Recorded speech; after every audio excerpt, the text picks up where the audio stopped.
Alright folks, this week we're going to be talking about Newton's laws and one-dimensional forces. So you're going to find that there's some vocabulary attached which you guys should do some research and complete on your own, and then I'm going to guide you through the actual notes, which again you guys should either print. You can print a hard copy and just take notes with a pen or a pencil, or if you want to try to just follow along, and if you want to document the notes digitally, you can certainly feel free to do that. So we're going to talk about Newton's three laws. It's a pretty common concept. I'm sure you've probably heard about it sometime in the past.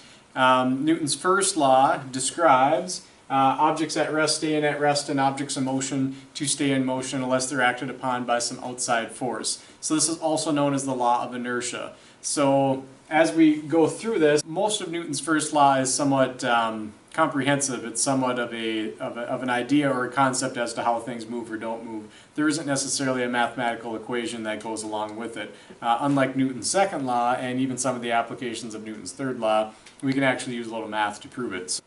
So the first couple of examples basically say this. First one says an object is resting on a flat surface, and it asks, can the object ever start moving if the force never acts on the object? So if something's sitting stationary, no forces are ever going to act on it, no net forces are going to act on it anyways. You maybe have gravity pushing down and normal force pushing up, but no other force ever comes and acts on it. The question is asking, can this object ever move? Well, the simple answer to that is the big NO. It cannot move because there's no opposing force, there's no unbalanced force acting on it. If forces are balanced and they stay the same, the motion will not change. One misconception potentially about this is this object or example was motionless. It wasn't in motion to begin with. So of course if there was no added force, net force added to it, it cannot start moving. However, objects that are already in motion, and if the forces are, say, balanced or there is no net force, sometimes those objects can still be moving even though there's no net force, and they can move on forever and ever. So the example of that maybe isn't so much played out on the Earth or within our atmosphere, because we always have friction that we deal with. But if you take things to outer space where in essence things are frictionless, it's a little bit different. And example 2 kind of talks about that. So reading through example 2, it says there's a spaceship coasting through outer space. It's traveling at 20,000 meters per second away from any significant gravitational force. How fast would the object be? If it was moving at 20,000 meters per second and it never came in contact with gravity or other friction, so no other net forces, and even if its engines are off, it's coasting, it has inertia, it just continues to keep moving, it's always going to be going at 20,000 meters per second. There's no way for it to slow down or speed up or change direction. Newton's second law, this is where we actually start to apply a little bit of mathematics. So there is a mathematical formula that goes at the basis of Newton's second law, and then we have to use some of the concepts of the first and second law when we go to solve problems involving Newton's second law, because we have to draw diagrams and find net forces and balancing forces and determining positive and negative forces and things like that. However, these are the basic things you need to know about Newton's second law. It states that the sum or the total of the force acting on an object is equal to the mass of the object multiplied by the acceleration of the object. Now, if an object doesn't accelerate, it means that there is no net force present. Again, that doesn't mean that if there's forces acting on an object that it has to be accelerating, because forces can be balanced, they can have a net force of 0. But if something does accelerate, that means there's a net force present. So if it's speeding up, slowing down, or changing direction, assuming that the speed stays the same, the direction is still a change in velocity, therefore an acceleration, a force must be present. So we'll do a couple of example problems. In example number 3, they're talking about a fighter jet being launched from rest. So it says an F-18 Hornet has a mass of 20,000 kilograms when fully loaded. Its afterburners are applied to both engines. It can accelerate from rest at a rate of 10 meters per second squared. How much force do the engines produce altogether? Well, just like when we solve any 3-variable equation or 4-variable equation, you want to follow the same process to solve. You want to list the variables, list the equation, and then solve. So for this, your variables are force, mass, and acceleration. So when I go to solve these problems, I'm going to list what is the force, what is the mass, what is the acceleration. And again, they're going to give you 2 of the unknowns. They're going to have 1 that will be an unknown that you need to actually solve for. So reading the problem, let's list the things that they do give us, and then we'll solve for the unknown. So they do tell us that the mass of the F-18 Hornet is 20,000 kilograms. So the units for this are appropriate, meaning we do not have to convert. If you were given a mass in grams or pounds or something like that, or milligrams, you'd have to convert it to kilograms in order to get a newton, because a newton is a kilogram meter per second squared. So the units do have to match up. So your base unit for mass when we're dealing with force is a kilogram. Let's look what else they give us. They do tell us that the airplane is able to accelerate at a rate of 10 meters per second squared, and acceleration, of course, is always in meters per second squared. It's a change in velocity divided by time, so you got meters per second divided by seconds, which will give you meters per second squared. The unknown here then would be force. What is the force? Well, referring to the base equation for force, equaling mass times acceleration, we don't really have to do any rearranging or solving. We just know we take the mass multiplied by the acceleration. So the numbers here work out quite easily. We're just taking the 20,000 kilograms multiplied by the 10 meters per second squared, and you're going to get 200,000 newtons. Variables. Rearranging this equation to solve for mass or acceleration will look something like this. If you're solving for mass, they must give you force and acceleration, which would be F divided by A. And if you're going to solve for acceleration, you're going to do force divided by mass. So some simple rearranging of the variables, and we have some more useful equations depending on our application. For example number 4, they say a speeding luggage cart is traveling too fast on the tarmac if the car and luggage has a mass of 29,000 kilograms and the brakes are applied, frictional force of 12,500 newtons to the car. What would be the rate of deceleration, which is just a negative acceleration? Follow the same steps, list the variable, list the equation, and solve. What is the acceleration? Pick the equation that they use to solve for acceleration. Acceleration is force divided by mass. Plug in the values.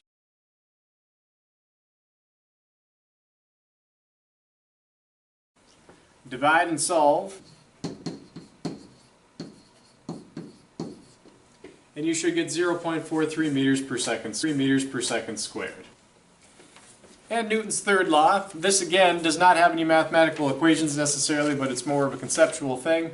It just basically states that forces act in pairs. It's impossible for a force to act unless it happens in kind of equal and opposite magnitude and direction. So it will say that for every action there's an equal and opposite reaction. There's many applications for this. So if you're orbiting around a planet, like the moon orbiting around the Earth pulls on the moon as much as the moon pulls on the Earth. Oftentimes it's misconceived that the larger object is always pulling on the smaller one, but there's always, to some extent, a small force of the smaller object acting on the large object. Just as if you or I were to jump up on the Earth and then get pulled back down to the Earth, yes, the Earth pulls you back down, but when you jump, you push the Earth down, and when you get pulled back down, you pull the Earth back up, just as much as you pushed off of the Earth and or gravity pulled you back down. It's equal and opposite. Now, are the differences in the force minute compared to, say, the inertia or the mass of the Earth?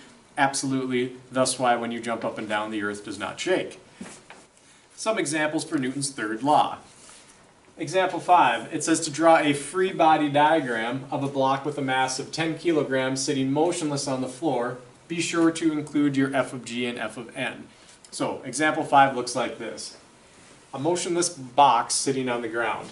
In the diagram, you can draw a simple box sitting on the ground.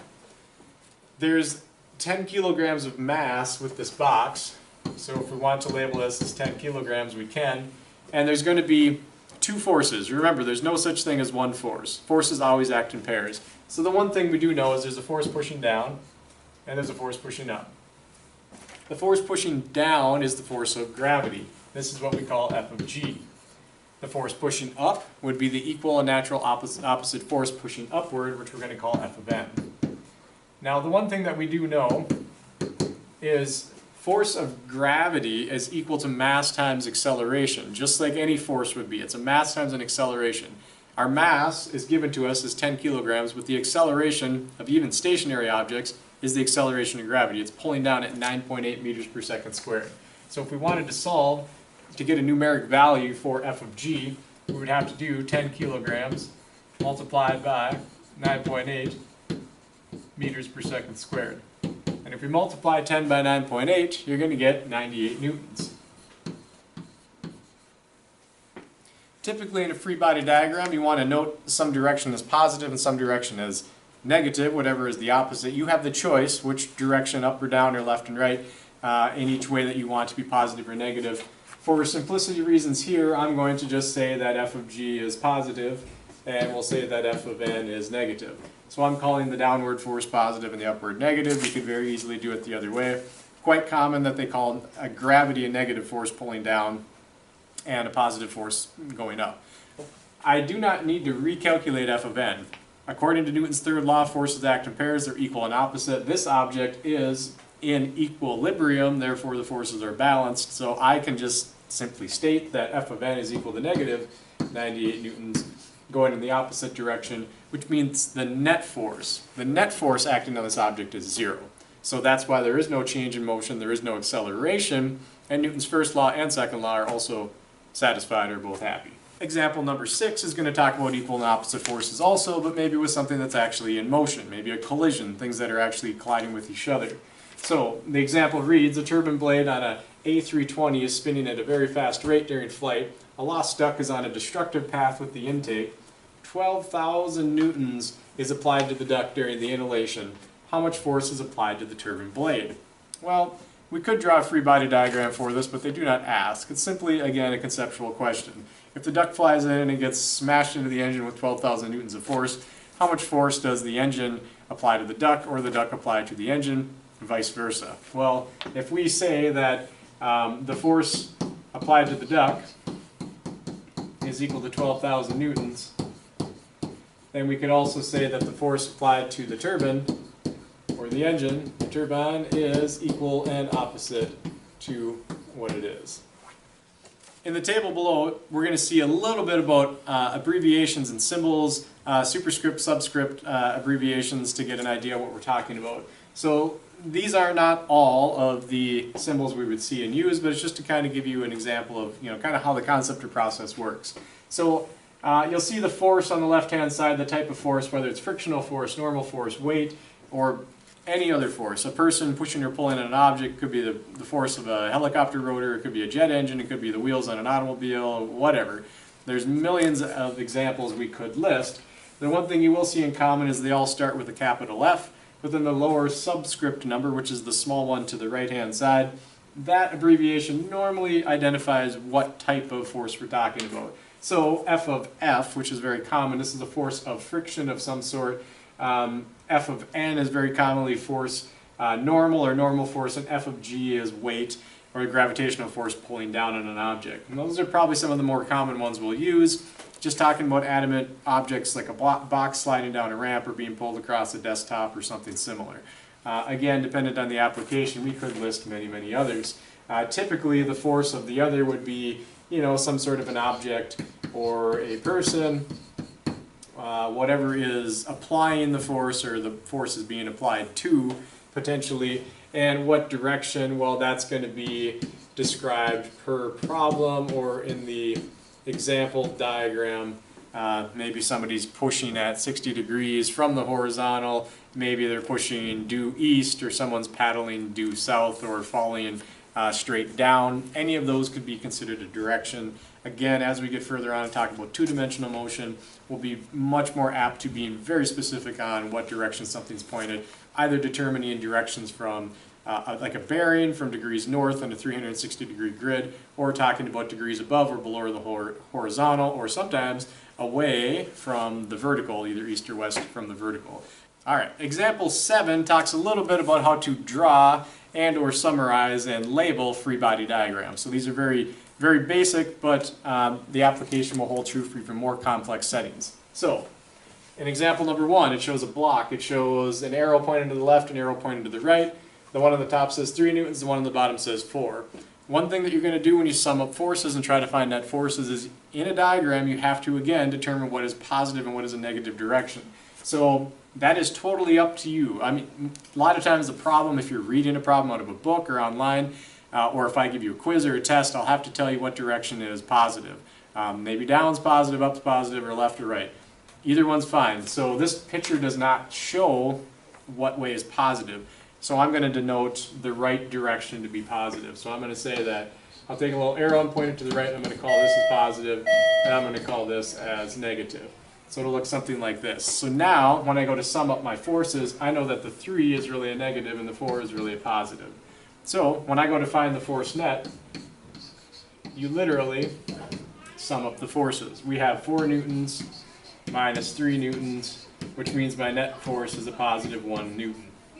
Now, the sum force acting, or the net force acting on this block then, is really the same as just 1 newton. So if I wanted to figure out, say, the acceleration of it, I could have the mass, and maybe I know the force now. I could do the force divided by the mass to get the acceleration. So multiple forces don't do you any good until you sum them up or get the net force.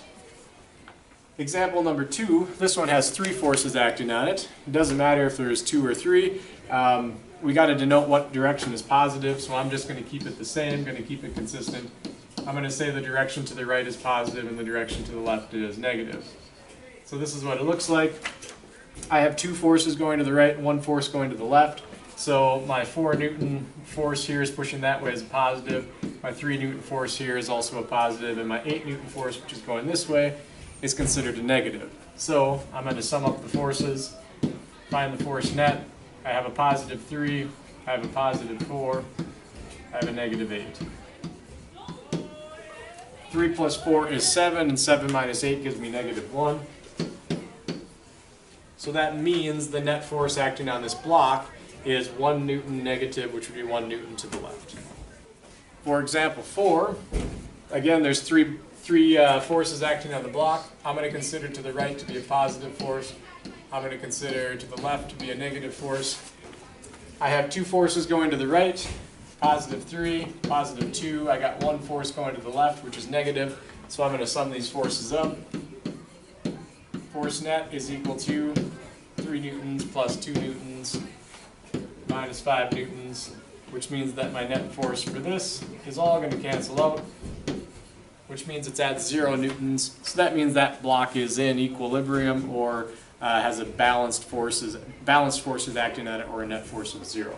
So this block, if it was not moving, would never move, and if it was already in motion, it would continue in motion at that same velocity. And then for number 5, again we got a force pulling down and a force going up. I'm going to call the upward force positive, I'll call the downward force negative. Do the net force. 7 minus 3, which gives me a positive 4 newtons, which means there would be 4 newtons pushing upward on this object, would be the resultant of it all. And example number 8, the very last one. So it shows a picture of a car. It's producing positive force in 2 different ways. If I call forward positive, I got a plus here and a plus here, and then in the back it's got one way it's producing a negative force. Now with this one, they take it just one step further. Not only are you going to find the net force, but you're also going to have to try to find what is the rate of acceleration for this object. So this is where the application comes in. Determining net force is great, but can we take Newton's second law and apply it? We're going to do it right here. So let's first find the net force. So the force net.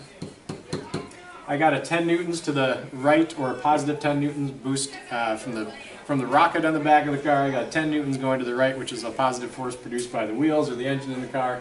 So I have a 10 newton plus a 10 newton. So right now I'm in the positive 20 newton as a sum. However, there's a parachute out the back of the car, which is a negative force. So this is going to be a minus 7 newtons. So I have 20 minus 7, which is going to give me a force net equal to 13 newtons. Now, they want us to find the acceleration, so go back and look at Newton's second law. We know that acceleration is equal to force divided by mass. Whenever you plug something into Newton's second law, you don't want to do just one single force unless it's already been summed up. For example, on the car, there's 3 forces acting here. We would not want to do force divided by mass, force divided by mass, force divided by mass, get 3 accelerations, go through all this work. Nope, you want to find the net force divided by the total mass of the car. So that's what we got. We got 13 newtons. We got a total mass here of 10 kilograms. Again, newtons and kilograms, acceleration in meters per second squared is all of our base units for acceleration, force, and mass. Therefore, we're going to get 1.3 meters per second squared. That would be the acceleration. Thank you very much. Force.